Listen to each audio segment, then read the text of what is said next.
From the 26th until the 28th of February 2024, together with UNESCO's Teacher Task Force, the DBE will be co-hosting the 14th Policy Dialogue Forum. Ahead of the forum, the DBE has put together a series of videos on the work done so far in relation to teacher development. From the side of teacher education, just to highlight that initial teacher education is responsible for recruitment of young people that are under the age of 30 that can study teaching as a career of choice. We are providing bursaries for those young people called Funza Bishaka Bursary. And once we have recruited them, we then work with NGOs to support these young people so that they can conclude the degree with support of mentoring and coaching and induction throughout their 4 years. We also have young people that are studying PGCE, which is our postgrad diploma in education, and those are the ones that have prior qualification in maths and science mainly. We work with NGOs to support those students that are doing PGCE because PGCE is 1 year. So throughout that year, the young person will be placed in a school supported by the NGO and the school itself. This strategy, we are implementing it because we see that the teachers, when they are supported in their first year of teaching, we find that they tend to manage the challenges that they find in schools better. We tend to see that teachers are able to manage classroom management better. Inclusive education, where they are able to make sure that they offer lessons that are differentiated, that are able to support everyone in the class, or make sure that all students are covered in the lessons. And over and above the bursary, we are also working with our new teachers that just qualified and being placed in our schools or appointed in our schools. We offer them new teacher induction program. A new teacher induction program becomes the bridge between a higher education qualification and the schooling in-service training. That bridge entails supporting the new teacher with mentoring, with training, ensuring that new teachers belong to professional learning communities where they're going to learn amongst other peers. We also want new teachers to have their own professional development plan. And developing that, they work with their mentors to develop that professional development plan.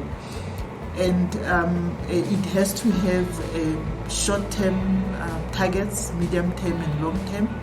And some of the targets would be targets that they are going to initiate themselves, but some would be where the school will have to intervene by offering courses or workshops or even support programs. But we also have programs that have to come outside the school, which would be from the district, workshops that will come from districts, from province, and we also have those that should come from national, from SACE, from teacher unions. In that way, then we are able to support the teacher fully, for the teacher to be introduced fully into the profession of teaching, and also to be inducted and supported and coached throughout that 1 year. We find that that strategy works because our teachers tend to want to stay in the profession if they are supported in their first year of study. You can imagine that in your first day at school, where when you enter the class and you find that you are placed in a lower grade in a suburb, or maybe in a homeland when actually you are coming from township. Those differences really matter, because you'll find that your experience at university and even your practical, when you come to reality of your first year of teaching, you find that the two are not the same. The terrains are not the same. You might be facing a large class when you only practice with a smaller class. You might be faced with a school where you find that there's people who are the same age as yourself, because we are talking about teachers that are below the age of 30. And those kind of differences, we want teachers to find mentors that will be able to mitigate these for them through mentoring, through coaching. We want teachers who are able to say, in your class, start by providing learners with rules for the class, so that they know how to conduct themselves from the first day when you meet them. When you are in a class, try to ensure that you recognize all your learners. Try to learn their names from day one. Some of the things really are not things that are taught in universities. They are things that our mentors are able to support teachers. And the program that we put new teachers on, it's a program that is supported by VVOB. It has 7 themes.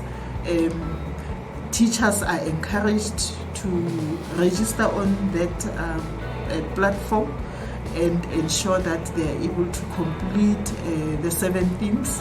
One of them being professionalism, classroom management is also one of them. There's resources as one of the themes that they are supposed to complete. But this is really crafted for newly qualified teachers, so that they don't really struggle in their first year and decide to leave the profession. Over and above the two, we also have the Presidential Youth Employment Initiative in the basic education sector, and that one was designed to support teachers to protect teaching and learning time, so that teachers are able to focus on teaching when they're in classrooms. So young people were deployed in 20,000 schools. For instance, in one school, you'll find that there are 20 young people that are deployed in that school to support teachers during lessons.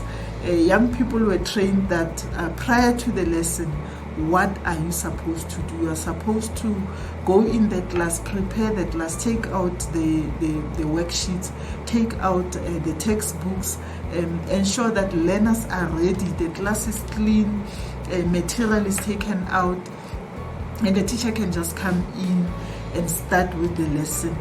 During the lesson, young people will be moving around in the class just to see which learner is struggling, so that they can alert the teacher that there is this one that is struggling. And in that way, we were removing that pressure on teachers, the administrative burden. Placing young people in our schools have resulted in teachers who are happy.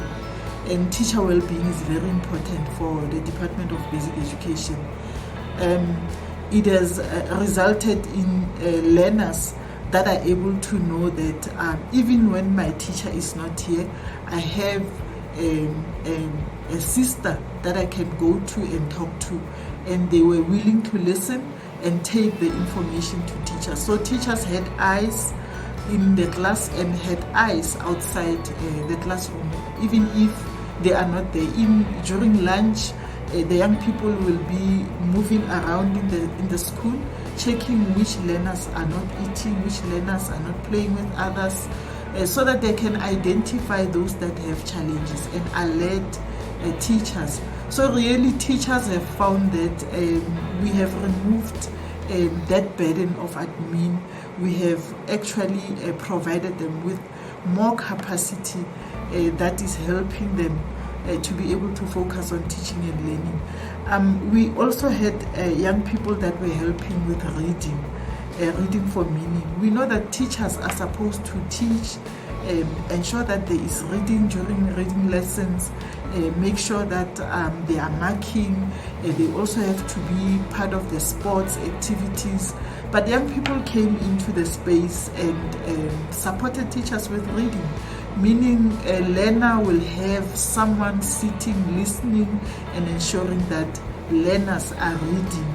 And where young learners would have made mistakes, teachers are able to receive feedback from these young people that this one didn't manage this passage, and teachers can now pay attention and provide individual attention to learners. The Department of Basic Education has implemented this innovative recruitment of teachers, district-based and community-based recruitment. And with that recruitment, the department goes out to districts to go and recruit young people that will come back and work in the same community.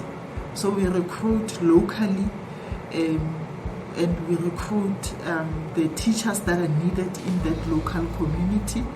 For instance, if we know that in that community there's teachers who are going to be retiring in a specific time, let's say in 4 years' time, we recruit in that community for teachers who are going to be needed in that 4 years' time. And that strategy is working for the department, because once the young person have studied the B.Ed qualification, once they finish and they qualify, they go back and work in the same community. We have also had the strategy of working with universities that they give us a specific number of teachers in specific subjects, in specific phases. And that is a strategy that is working, because universities end up giving us teachers through Funza Lushaka that we need as a sector, not teachers that qualify on what they qualified for as an entry in the university, but teachers that are required and needed by the sector, especially in the maths and science, as I said, in technology subjects. Lately, what we have done is to even give universities targets.